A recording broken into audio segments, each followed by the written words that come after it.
Monsieur Edgar, bonjour. Bonjour. Comment allez-vous? Très bien, par la grâce de Dieu. Voilà, donc votre thème du jour, il est fort, je dirais. Oui, Pour le moi, visible est plus oui, important important que le visible. Mais qu'est-ce qui vous a inspiré à ce thème? Disons que là, je recommence la chronique que tous les téléspectateurs, ou en tout cas beaucoup, demandaient. Lève-toi et brille. L'idée étant que je vais chaque mercredi, jeudi et vendredi partager avec eux des conseils, des exhortations pour se lever de leurs difficultés, de leur engourdissement, de la paralysie de leur destinée, parce que beaucoup de gens ont des destinées paralysées en dépit de tout ce qu'ils font pour réussir, et leur proposer des solutions pratiques qui marchent tous les jours, parce que des gens le pratiquent pour réussir. Mais je me suis demandé comment j'allais introduire, par quoi j'allais commencer. Et je me suis demandé qu'est-ce qui empêchait, pour ma petite expérience, ça fait quand même maintenant 13 ans, 14 ans que je conseille les gens à la réussite, et que par ma propre vie, Dieu démontre que je ne raconte quand même pas des histoires. Et donc, je me suis demandé quelle est la chose qui, pour moi, comme pour les autres, a été le plus grand obstacle à la réussite. Qu'est-ce qui, quand il est compris et maîtrisé, change le plus la capacité à réussir? Et j'ai trouvé que c'était celle-là, l'invisible et le visible. En fait, ce que j'essaie de dire, c'est quoi? C'est que beaucoup de gens, moi y compris pendant longtemps, jusqu'à mes 30 ans, j'étais convaincu de cela, nous avons été formés, je crois surtout par l'école ou une certaine école, à mépriser, à ignorer tout ce qui n'est pas visible. Combien de personnes ne vous disent pas, par exemple, si Dieu est vrai, montrez-le-moi. Ça, c'est vrai. Comme s'il n'y avait de vrai que des choses qu'on voit. Comme s'il n'y avait que les yeux du corps qui sont des sens fiables, des outils fiables pour apprécier les choses.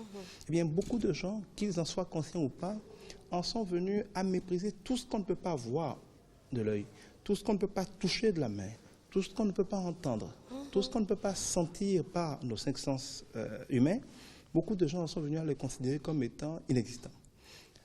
Ce n'est pas qu'une question de philosophie, c'est une question pratique. Parce que ce que vous considérez comme inexistant, c'est quelque chose que vous ne prendrez jamais en compte dans vos analyses, dans vos stratégies. Oui. C'est quelque chose sur lequel vous n'allez jamais avoir une prise, vous n'allez jamais manœuvrer ces choses-là. Si ces choses n'existent pas, c'est tant mieux. Mais si elles existent et que vous n'en tenez pas compte dans votre action, vous devenez victime, ou alors vous vous fiez au hasard, vous vous fiez à la loterie pour vous en sortir. Et vous allez voir que dans notre pays, comme dans beaucoup d'autres pays, beaucoup de gens se battent, ils se réveillent les premiers, ils travaillent, ils courent, ils font plein d'efforts. On ne peut pas dire que c'est des paresseux, on ne peut pas dire qu'ils ne travaillent pas, on ne peut pas dire qu'ils sont bêtes. Mais ils font tout cela. Et il y a comme une chaîne invisible qui les retient, un gouffre invisible qui les garde. Ils font tout, ils ne s'en sortent pas. Pourquoi ? Parce qu'ils n'agissent que sur le visible. Je dis souvent qu'agir sur le visible, c'est un peu comme si je me battais avec la télé. Regardez, nous sommes dans le studio ici.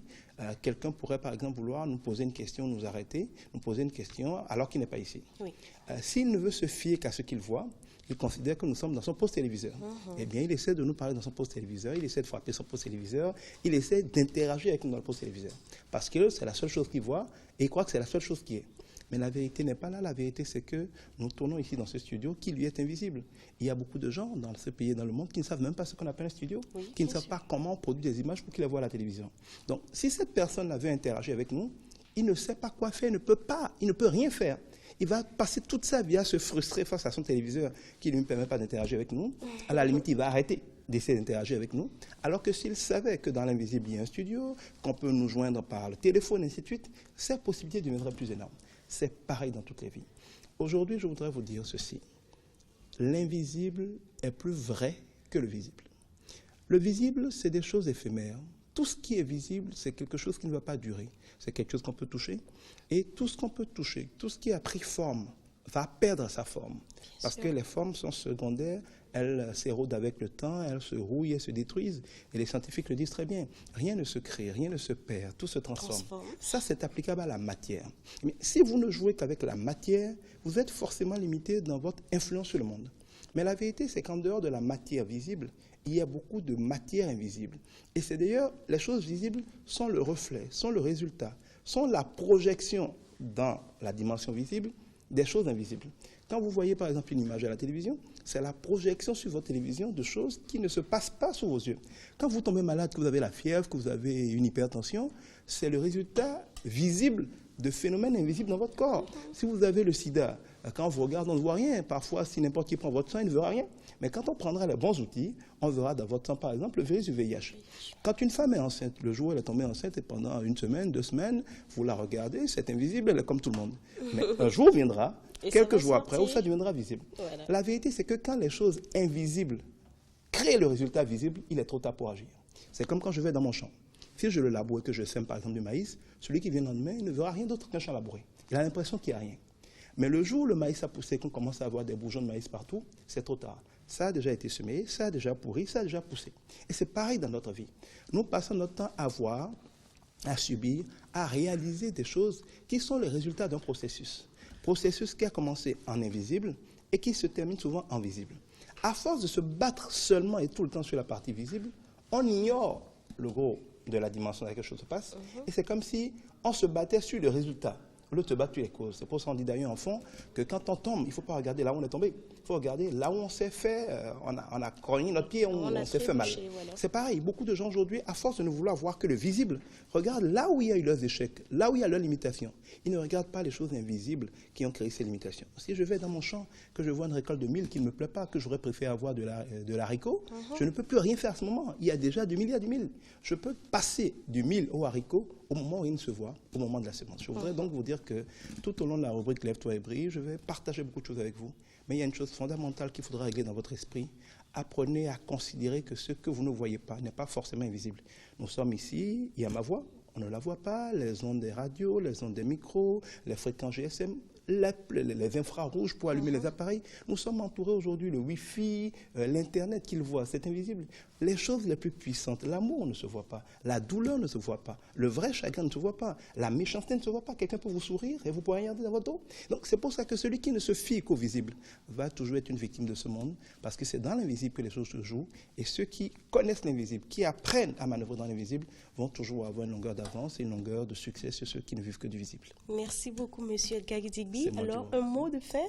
Un mot de fin pour vous dire que prenez le temps de repenser un peu, parce que c'est très sournois et on ne s'en rend pas compte. Parfois, c'est rentrer dans nos habitudes. Repensez à vos croyances, repensez à votre manière d'analyser les choses. Et demandez-vous si, puisque vous ne croyez, vous n'êtes pas de ceux qui ne croient qu'au visible. Par exemple, quand vous voyez quelqu'un, vous voulez savoir s'il faut travailler avec lui, il faut regarder le visible. Est-ce qu'il est bien habillé? Est-ce qu'il est beau? Quand vous voyez quelqu'un qui a une belle voiture, vous pensez que c'est forcément quelqu'un de sérieux. Et quand vous voyez quelqu'un qui est dans une petite voiture, peut-être parce qu'il n'a pas voulu sortir sa grande voiture, vous le méprisez. Il y a beaucoup de femmes qui, quand elles voient des clients arriver devant leur étalage, si elle est habillée richement, on la traite comme un grand client. Si elle est habillée pauvrement, on la prend pour une pauvre. Eh bien, il y a beaucoup de riches qui se font passer pour pauvres et qui piègent facilement les gens qui ne regardent que le visible. Apprenez à aller au-delà du visible. C'est pareil dans les choix de conjoints. Pourquoi les femmes pleurent tant que ça? Parce que quand elles veulent choisir des maris, elles regardent le visible, le beau, le grand, celui qui dépense l'argent. Mais est-ce qu'il va le dépenser toute votre vie sur vous, ou est-ce qu'il le fait juste parce qu'il a besoin de vous mettre dans son lit? Si vous ne regardez que le visible, vous tomberez dans beaucoup, beaucoup de soucis. Apprenez à regarder au-delà du visible. Cherchez l'invisible. Comment? Ça.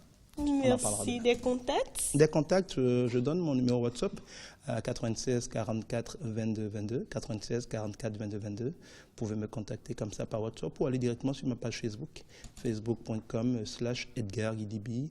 Je réponds parfois instantanément, parfois ça prend quelques jours parce que je reçois des dizaines de milliers de messages chaque jour. Donc j'essaie de les traiter tous autant que je peux personnellement. Donc soyez patients, mais en général je réponds toujours. Merci beaucoup. L'invisible est plus fort que le visible. Un thème à méditer sûrement. Que chaque téléspectateur médite ce thème parce que pour moi, ça m'a nourri. Ça a nourri mes esprits et vraiment, je vous dis merci. Alors, je vais vous accompagner avec une petite musique.